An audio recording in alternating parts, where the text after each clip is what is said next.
Big news has now arrived on Gunners. You want to know all the details, so follow me until the end of the video. But first, if you are in love with Arsenal, show your love and subscribe to THE channel now and turn on notifications. Here we post daily news and behind the scenes of the biggest club in THE Premier League, Arsenal. Thank you. £55 million deal for Lookman. Mathis tell an option.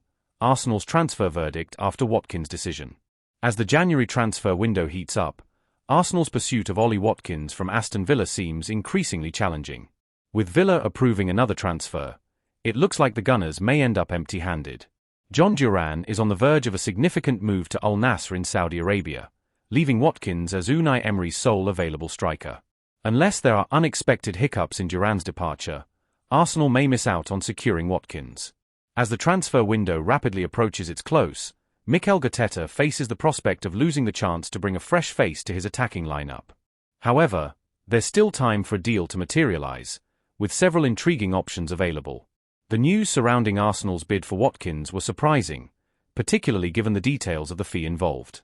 At 30 years old, and not performing at the same level as in previous seasons, it's unclear whether he's the right answer to Arsenal's issues. It feels like they're running out of time. My top recommendation would be to hold off until summer and go all in for Alexander Isak, who stands out as the best striker available, albeit at a steep price of around £150 million. This, however, would mean the Gunners are left without reinforcements for the next 6 months. On the radar are Santiago Gimenez, who could be a smart, cost-effective addition, along with Dusan Vlahovic from Juventus and Ademola Lookman, who reportedly has a release clause of €55 million, £45.9 million. Lookman would be a more economical choice than Watkins and can play on the wing, making him an obvious contender. Realistically, Arsenal should also consider signing Matheus Cunha and exploring a loan deal for Evan Ferguson. Acquiring both would significantly enhance their attacking options. Cunha's versatility as both a winger and centre-forward would help cover for Bukayo Saka and Gabriel Jesus during injury spells.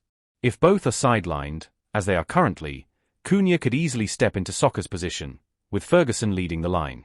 Securing Ferguson on loan may be difficult, especially since Arsenal has already reached its limit for loan signings from Premier League clubs this season after acquiring Raheem Sterling and Neto in the summer. However, if they manage to offload one of them, a dual negotiation for Cunha and Ferguson could make for an exciting finish to the transfer window. I've previously mentioned that I don't believe Watkins is the solution for Arsenal's struggles. There are better options available. In my view, the Gunners should seriously consider competing for Jonathan David from Lille. With his contract expiring at the end of the season and no sign of an extension, it's clear that Arsenal could land him for a discounted fee. The 25-year-old has established himself as one of Europe's most sought-after forwards, and his style of play is exhilarating. If Arsenal were to approach Lille about David, I believe they would have a solid chance of securing his services, as this would be the last opportunity for the League One club to profit before potentially losing him for nothing. So far this season, David has scored 19 goals in 32 appearances across all competitions, making him a valuable asset. A successful deal for the Canadian international, who is sure to find the back of the net for Arsenal, would mark a positive conclusion to the transfer window. At this stage, pursuing Watkins seems misguided, especially since Aston Villa is unlikely to let him go with Duran's exit looming. The Gunners' only hope now rests on Duran's move falling through, granting them a realistic shot at acquiring the former Exeter City forward. Arguably, a more strategic approach for Mikel Arteta would have been to go after Duran while Villa appeared willing to sell him at the right price. Unfortunately, with the Al Nassr deal so close, that window might have closed. Now, Mathis is emerging as a compelling option. While not a traditional striker, he's one of the best young talents who has been underutilized this season, making him eager to prove himself. He could provide valuable depth on the wing, especially with Saka sidelined, and it's crucial that Tel secures a move before the transfer deadline on Monday, ensuring that Arsenal's efforts aren't in vain. The collapse of Ollie Watkins' transfer leaves Arsenal's title dreams relying on young talent.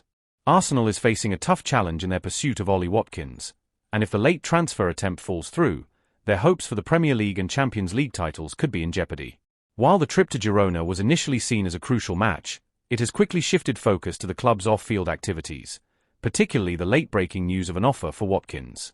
It's a bit of a shame, really, because there were intriguing aspects of the game that deserved attention. We witnessed Neto's debut marred by a mistake, while David Raya sat on the sidelines, fully aware that he couldn't afford any slip-ups with a crucial match against Manchester City looming. The dynamics of the team are clearly changing, potentially impacting transfer plans for the future. Many, myself included, were hoping to see the depth behind Bukayo Saka and Martin Odegaard addressed. Allowing Fabio Vieira to go out on loan to promote Hale End graduates now seems like a shrewd decision. Nwaneri emerged as a real threat, and Riccardo Calafiori made his mark with a disallowed goal and a long-range effort. When a defender turned left-back becomes one of the most dangerous players on the pitch, surpassing established names like Leandro Trossard and Raheem Sterling, it's understandable why some panic moves might be on the horizon as the transfer window nears its close. This brings us back to the situation with Ollie Watkins.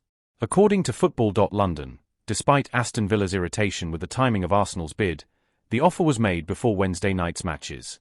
There's a strong belief that the club will return with a fresh proposal after their initial bid was rejected. When Arteta was asked about the rumours surrounding Watkins' post-match, he remained hopeful, despite giving a somewhat predictable response. "I can't comment on that," he said. "My confidence lies in our amazing club and the people working tirelessly to improve. Let's see what happens." From Villa's side, Unai Emery has made it clear that he does not want to lose Watkins, stating that the club aims to maximise any potential sale. However, if John Duran completes his move, it's understood that Villa sees it as impossible to lose both of their central strikers in the same window.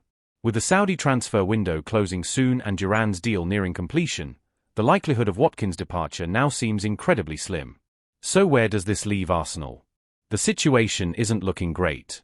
They've revealed their cards regarding how much they're willing to invest in a striker this winter, which put selling clubs on alert about Arsenal's financial capabilities. The urgency behind the move for Watkins, especially after Gabriel Jesus' season-ending knee injury on January 12, highlights the pressing need for reinforcements. Arsenal has shown interest in Benjamin Sesko from RB Leipzig, but the German club is aiming for Champions League qualification, meaning only an offer well above market value would entice them to part with their star player. This is why Arsenal has shifted their focus to the 29-year-old Watkins. If Arsenal fails to sign Watkins, or more broadly, secure a central striker during the January transfer window, it would be considered a significant setback and could severely impact their chances of competing for both the Premier League and Champions League titles. Relying solely on Kai Havertz and Leandro Trossard as central options, with Saka sidelined for at least another month, places them at a disadvantage, especially with Liverpool gaining momentum and Manchester City strengthening their squad. Many will argue that the damage was done last summer, suggesting that Arsenal should have acted back then. That's a fair point, especially as Mikel Merino and Raheem Sterling face scrutiny over their contribution since arriving last year, adding fuel to the fire of criticism. The resignation of sporting director Edu Gaspar has only intensified doubts about Arsenal's decision-making process in the market. The effectiveness of Arteta and whether EDU's interim replacement, Jason Ato, can deliver the players his manager wants is another pressing question. Fans have long memories, and if this initial window under Ato ends without any new signings, it could set a troubling precedent for the future.